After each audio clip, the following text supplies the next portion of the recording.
At my boyfriend's party, I finally met his infamous female bro. She always hid behind the excuse of being one of the guys, while openly flirting with other people's boyfriends. Couple after couple broke up because of her. And eventually, the girls came to me in tears. "We can't take it anymore," they said. "You have to deal with her." They came to the right person. After all, on campus, I had a reputation. People called me sweet on the surface, sharp underneath. I wasn't proud of it, but I knew how to read situations and people. After dating Luke for nearly 6 months, I finally agreed to meet his friends. He had wanted to introduce me during our first week together, but I had just finished band camp and my sunburn was tragic. I needed time to recover.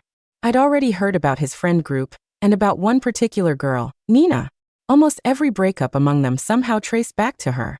The girlfriends had even created a group chat jokingly called the Avengers. I was their first recruit.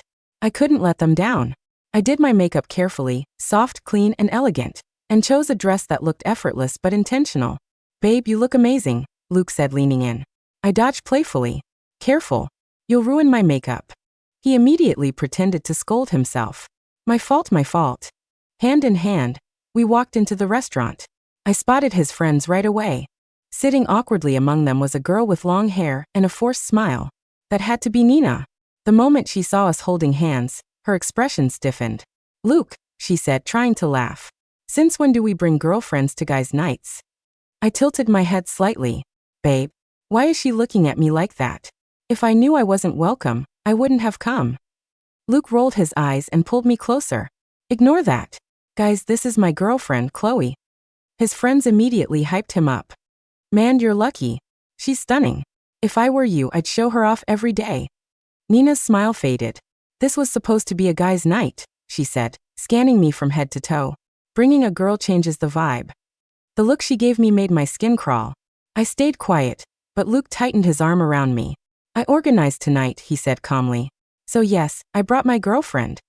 Sensing the tension, I tried to smooth things over, but Luke subtly signaled me to let it go. I raised an eyebrow at Nina. "Souris, sis. He's just very attached." Someone suggested a group photo. Luke's friends pulled me to the center excitedly. Nina immediately stepped in and squeezed between us. "Wow, you see a pretty girl and lose your minds?" I usually stand in the middle. Brothers before relationships, remember? The guys exchanged awkward looks and let her take the center. Luke muttered under his breath. "Since when was that a rule?" During the photo, Nina reached out toward Luke's waist. I anticipated it and smoothly switched places. "Sorry," I said lightly. "Only I get to do that." She laughed stiffly. "Relax. Luke and I are basically siblings." She looked at him, waiting for him to agree. I leaned into Luke's chest. "Babe, I think she really doesn't like me. Doesn't she know girls get a little protective when they're in love?" Luke immediately frowned.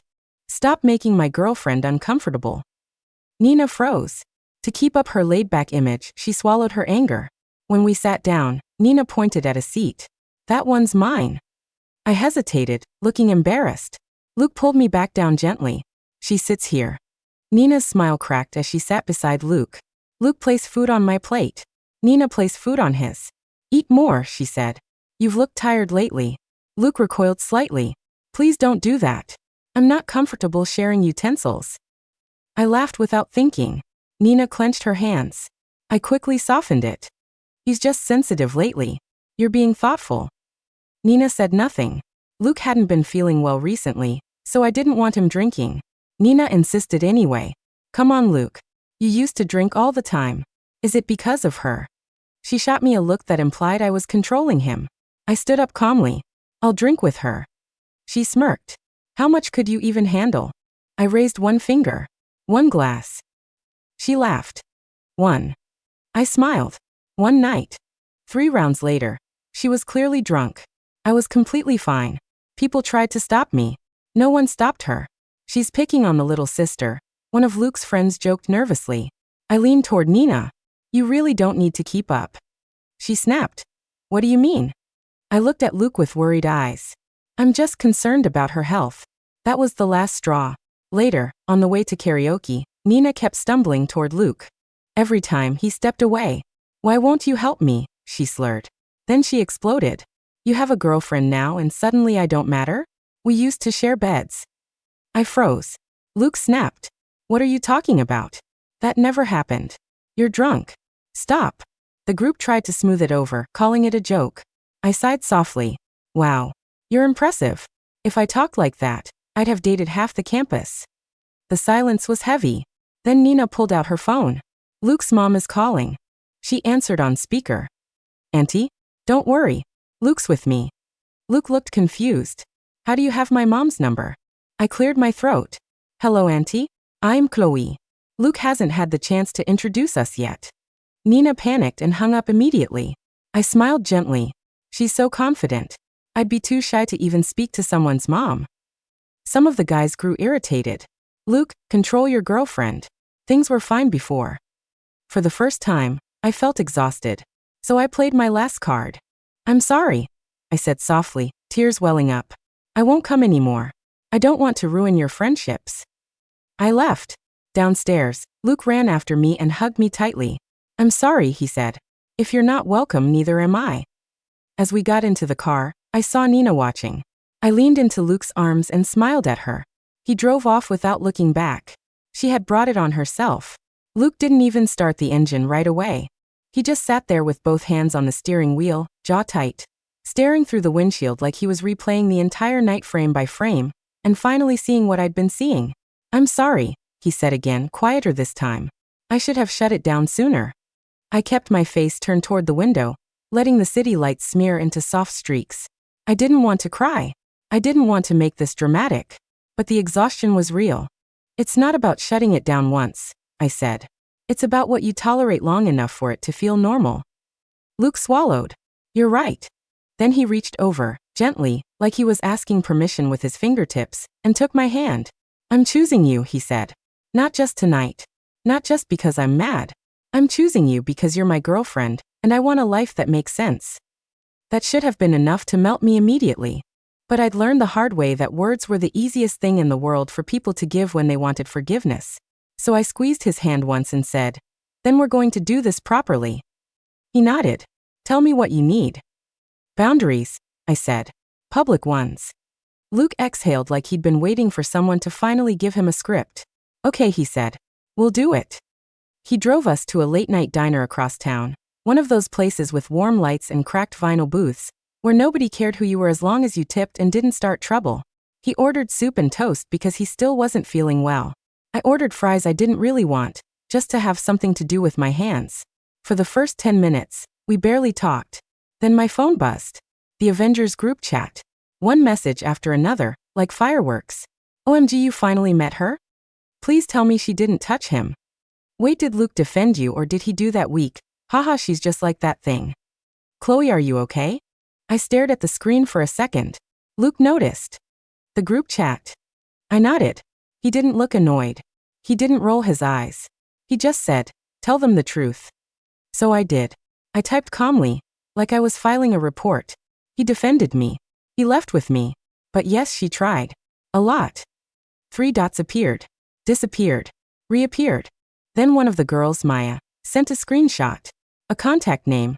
Auntie Luke's mom. Under it, a thread of messages that made my stomach dip. Nina had been texting Luke's mother for weeks. Not just casual texts. Heart emojis. Little updates. Luke ate dinner today. He's been stressed lately. I'm taking care of him, don't worry. As if she had a right to claim that space. As if she'd already moved in. A second screenshot popped up. Maya. She got his mom's number after she helped Luke one time when he was sick. He thought she just called an Uber. She used his phone while he was half asleep. My fingers went cold. Luke leaned over, eyes narrowing as he read. What is that? He demanded. I turned the phone toward him fully. His face changed. Not into anger. Into something sharper. Humiliation. He sat back slowly. She used my phone? I didn't say I told you so. I didn't need to. Luke grabbed his own phone and immediately called his mom. It rang twice. Hi, sweetheart, his mother answered, warm and sleepy. Everything okay? Mom, Luke said, voice tight. Do you have Nina's number? There was a pause. Yes. Why? Another pause, heavier. Luke, she said carefully. She told me she was like family. She said you didn't like introducing your girlfriends to me because you get shy. She said she was just helping. Luke's eyes shut for a second. That's not true, he said. And I need you to block her. Please. His mom went quiet. Oh. Luke softened slightly. Mom, I'm sorry. I didn't know. And also, I want you to meet Chloe. For real. Soon. A beat. Then his mom's voice brightened in the careful way adults do when they're trying to fix a mistake, without making it worse. I'd love that, she said. Is Chloe with you right now? Luke looked at me. I hesitated, then leaned in. Hi, Mrs. Carter. Oh, she said, and I could practically hear her sit up straighter. Chloe. Honey, I'm so sorry. I didn't realize. It's okay, I said gently. I just wanted to say hello properly. Luke watched me like he was seeing something new. Not just my patience, but my control.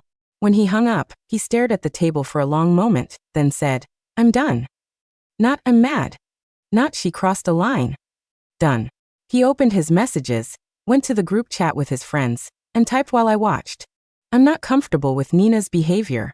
Stop calling her my female bro. She has been disrespectful to my relationship and crossed boundaries with my family. If you can't understand that, I'm stepping back from this group. He paused, then added one more line. Also, Chloe is my girlfriend. If you can't respect her, you don't respect me. He hit send. My heart did this strange thing. Half relief, half fear. Because I knew what came next. People don't like it when the person they thought they could control suddenly grows a spine. And Nina was the type who only felt powerful when everything stayed unspoken. The next morning, the fallout started. At first it was quiet. A few of the guys messaged Luke privately. Bro, she was just joking. Why are you making it serious? Girls fight, it's normal. Luke didn't argue. He just replied, it's not normal. Don't contact me if you're defending it. Then around noon Nina struck. Not to Luke. To the public. I was walking across campus when my phone started vibrating like it was possessed. Maya, she posted. Another girl. I'm going to scream. Another. Chloe, don't respond. I opened the link. A story post on Nina's account. No names. But enough details that anyone who knew would know. Some girls love acting innocent while controlling their boyfriend's entire life. Sad to watch a real friendship get ruined by jealousy. Pick wisely, boys. Under it, a selfie of Nina with glossy lips and teary eyes, like she was auditioning for sympathy. I stared at it for a second, and I felt that familiar spark. The one that used to push me into petty replies and perfectly worded, cutting comments. Then I exhaled and locked my phone. I didn't need to fight her in public. I needed her to fight herself. Because people like Nina always make one mistake when they're desperate. They overplay their hand. That evening, Luke got a message from her. Not a post. Not a vague quote. A direct text. Can we talk? Just us? I feel like you don't understand me. Luke showed me without me asking. Answer, he said. I nodded once. Yes. But not the way she wants. He typed. Sure. You can talk with Chloe here. We're free tomorrow at 4. Her reply came fast. Why does she have to be there? This is between us. Luke didn't hesitate this time. Nothing is between us. 3 dots appeared. Then disappeared. Then her message arrived, sharp and sweet at the same time. Fine. If she's so secure she shouldn't mind. I smiled. She minds, I whispered. That's why she's coming. The next day, we chose a cafe with big windows and too many people for anyone to cause a scene without looking ridiculous. And we didn't come alone. That was the part Nina didn't know. Because while Nina had been busy collecting male attention like trophies, the girlfriends had been collecting something else. Receipts. Maya arrived first. Then Elise. Then 2 other girls I recognized from the stories I'd heard. Girls who used to date Luke's friends and didn't anymore. They slid into the booth like this was a meeting. Because it was. Luke sat beside me. Not across. Not neutral. Beside me. At 4:07 Nina walked in. She wore a cute outfit that looked casual on purpose, hair curled, cheeks flushed like she'd practiced in the mirror. She scanned the booth. Her eyes flicked over the girls. Then landed on Luke. Then finally on me. Her smile didn't reach her eyes. Oh, she said, like she'd been surprised we actually brought witnesses to a crime. Hi, I said sweetly. Nina sat down and immediately leaned toward Luke like she still thought she owned proximity. Luke leaned back. The space he created was small, but it was loud. Nina's lips pressed together. I didn't come to fight, she said softly. I came because you matter to me. One of the girls, Elise, let out a short, humorless laugh. Nina's eyes flashed. Excuse me. Elise pulled out her phone and slid it across the table. On the screen, screenshots of Nina messaging her ex-boyfriend at midnight. Flirty, suggestive, friendly in the way that pretends it isn't trying to become something else. Nina blinked, then scoffed. That's. Maya slid her phone too. Another thread. Another boyfriend. Another bro hug that turned into late-night emotional dependence. Then another girl slid hers. And another. It was like watching dominoes line up. Nina's face tightened, but she tried to keep her voice breezy. You're all taking things out of context, she said. I'm just friendly. That's who I am. I tilted my head. Friendly is saying hi. Friendly isn't collecting people's moms. Her eyes snapped to me. Luke's shoulders stiffened. What did you just say? Nina asked. I kept my tone gentle, like I was genuinely curious. I mean, Luke didn't even know you had his mom's number, I said. How did you get it? Nina's jaw worked. Then she did what she always did. She tried to make Luke her shield. She turned to him, eyes suddenly watery. Luke, are you really going to let her interrogate me like this? Luke didn't move. He didn't flinch. He didn't soften. No, he said. I'm letting you answer. For the first time since I'd met her, Nina looked genuinely shaken. She opened her mouth, then closed it. Then her expression shifted. The mask slipped. You think you're so special, she hissed at me, the sweetness dropping. You think you can show up and take everything? I stayed calm. I didn't take your place. Nina's laugh was sharp. You did. You took my. She stopped herself. And in that stop, everyone heard what she almost said. Luke's eyes narrowed. You're what? Nina's breath hitched. Maya leaned forward. Say it. Go ahead. Nina looked around, realizing the room wasn't tilted in her favor anymore. So she did her last trick. She stood up abruptly, chair scraping the floor. You're all jealous, she snapped, loud enough for nearby tables to glance over. You can't stand that guys actually like me. Elise didn't even blink. Guys like attention. That doesn't mean they respect you. That hit Nina like a slap. And then Luke stood too. Calm, controlled, voice low enough that only we could really hear. Nina, he said. I'm not your boyfriend. I'm not your brother. I'm not your backup plan. Don't contact my mother again. Don't touch me again. Don't talk about sharing beds again. If you keep crossing lines, I'll block you everywhere and I won't feel bad about it. Nina stared at him like she couldn't believe he'd finally spoken in full sentences. Her eyes shone.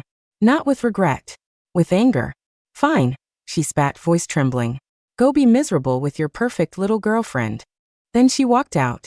And just like that, the spell broke. The cafe noise returned. People looked away. Life went on. But at our table, everyone sat in stunned silence for a moment. Then Maya exhaled and said, I feel like I can breathe for the first time in a year. Luke rubbed his face. I'm sorry, he said again, but this time it sounded different. Less guilty, more awake. Elise pointed at him. You're not the only one who needs to apologize. Luke's friends weren't there, but the words were aimed at them anyway. Because everyone knew the truth now. Nina didn't survive because she was charming. She survived because the guys protected her, even when their girlfriends were hurting. And once that protection cracked, she couldn't hold up on her own.